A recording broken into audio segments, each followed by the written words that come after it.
Hello student, welcome to my channel Maths for Feel the Concept. Today we will discuss theorem 10.1, 11 and 10.12. Now start करते हैं एक एक करके समझेंगे theorems. 10.11 statement क्या कहती है? The sum of either pair of opposite angle of a cyclic quadrilateral is 180। हमें बताना है कि साइक्लिक क्वाड्रिलेटरल मतलब कि जो ट्रायंगल है वो किसी सर्कल के अंदर हो और इसके वर्टिसेस वो सर्कल पे लाई करते हो। ठीक है, तो हमें क्या करना है, ये जो क्वाड्रिलेटरल है ए बी सी डी, तो जो ये अपोजिट एंगल है angle D plus angle b, इसका जो सम है वो 180 के इक्वल हो। सिमिलरली एंगल ए और एंगल सी का सम जो हो 180 के इक्वल हो। ठीक है, हमें गिवन क्या दिया हुआ है? Given cyclic quadrilateral. ठीक है, ये गिवन दिया हुआ है और क्या प्रूफ करना है? To proof angle D plus angle b is equal to 180 and angle A plus angle c is equal to 180। ठीक है, हम प्रूफ स्टार्ट करते हैं।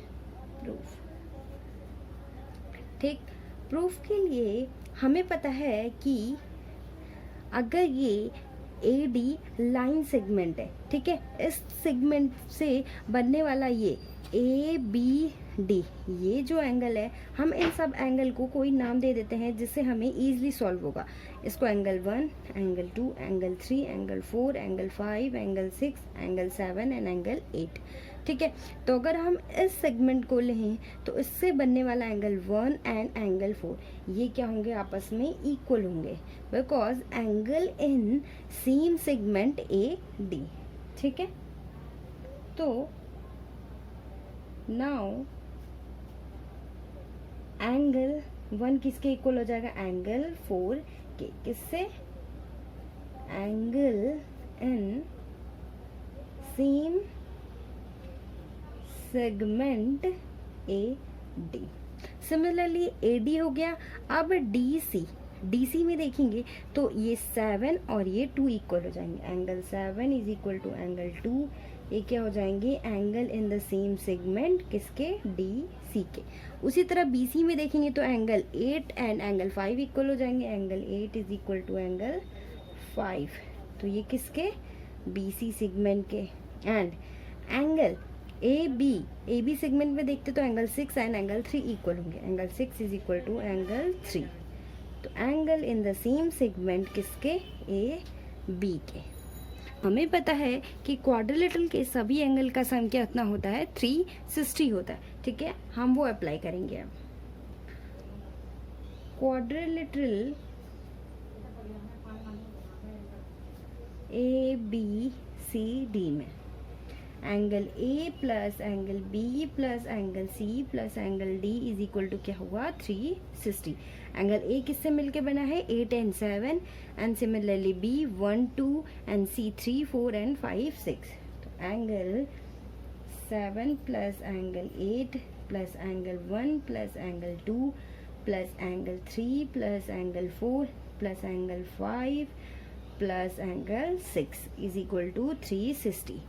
अब हम इसको इस तरह से पेयर बनाएंगे कि हमें 6 5 मिल जाए और 1 2 मिल जाए। ठीक है, अपोजिट एंगल मिल जाए। तो हमें 1 2 चाहिए एंड 6 5 चाहिए। अब हम 7 और 8 और 3 एंड 4 को इंटरचेंज कर देते हैं, 1 2 में एंड 5 6 में।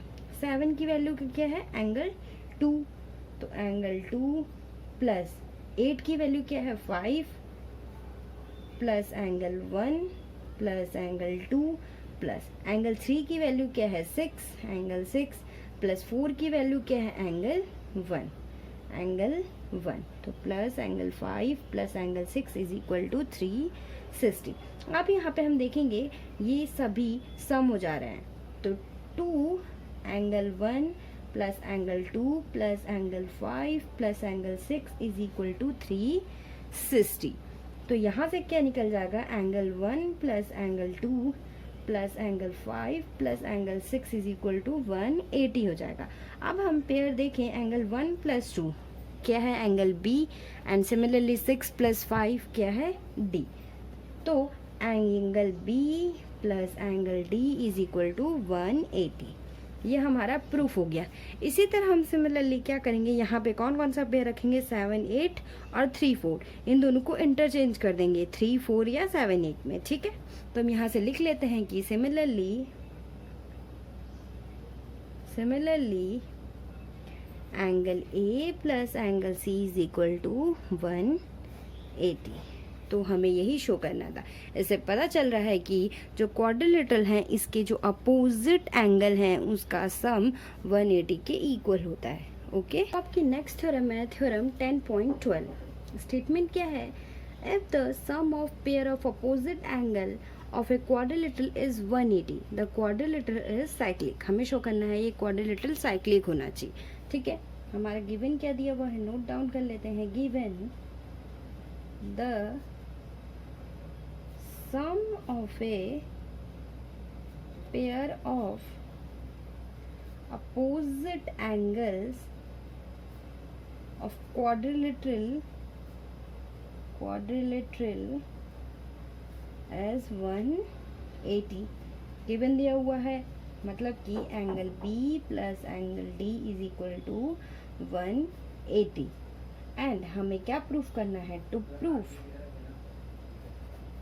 जो ए बी सी डी है वो आपका साइक्लिक होगा। ठीक है, हम स्टार्ट करते हैं प्रूफ।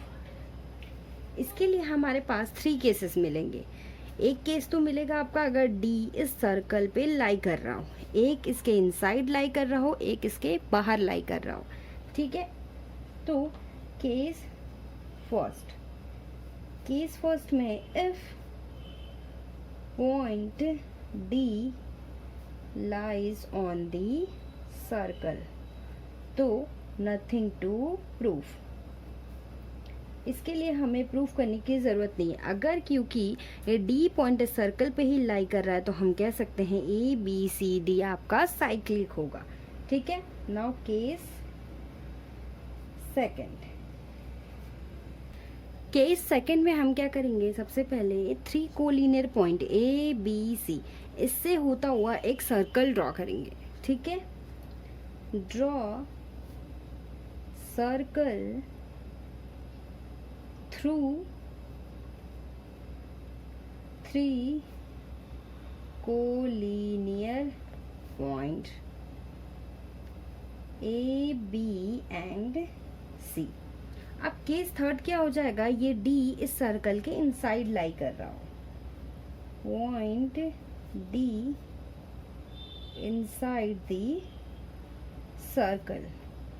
ठीक है, तो इसके लिए हम क्या करेंगे, इस ए डी से इसको आगे की ओर बढ़ाएंगे। यहाँ पे ये D dash point and D dash से सी को ज्वाइन कर लेंगे।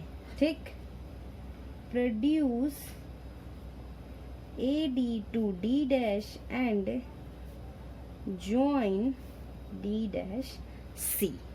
ठीक है, हमें गिवन क्या दिया हुआ है, गिवन दिया हुआ है कि angle D plus angle b is equal to 180 होगा, इक्वेशन नंबर 1।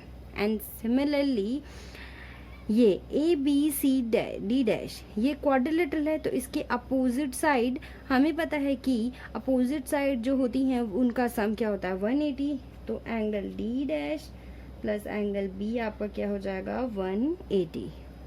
तो फ्रॉम फर्स्ट एंड सेकंड से हमें क्या मिलेगा, ये दोनों इक्वल है तो हम इसको इक्वल कर सकते हैं। Angle B plus angle D dash is equal to angle D plus angle B, तो ये बी कैंसल आउट, तो angle D dash is equal to angle D, हमारा ये इक्वल होगा। इससे हमें क्या पता चल रहा है कि जो ये डी डैश पॉइंट है और डी एक दूसरे को कोइंसाइड कर रहे हैं, तो इसका मतलब ए बी सी डी ये सर्कल पे ही लाई कर रहे हैं। ठीक है, दिस मीन्स,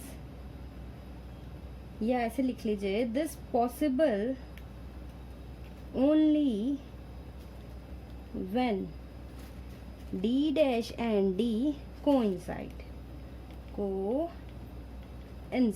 ये इक्वल तभी होंगे जब ये एक दूसरे को कोइंसाइड करेंगे।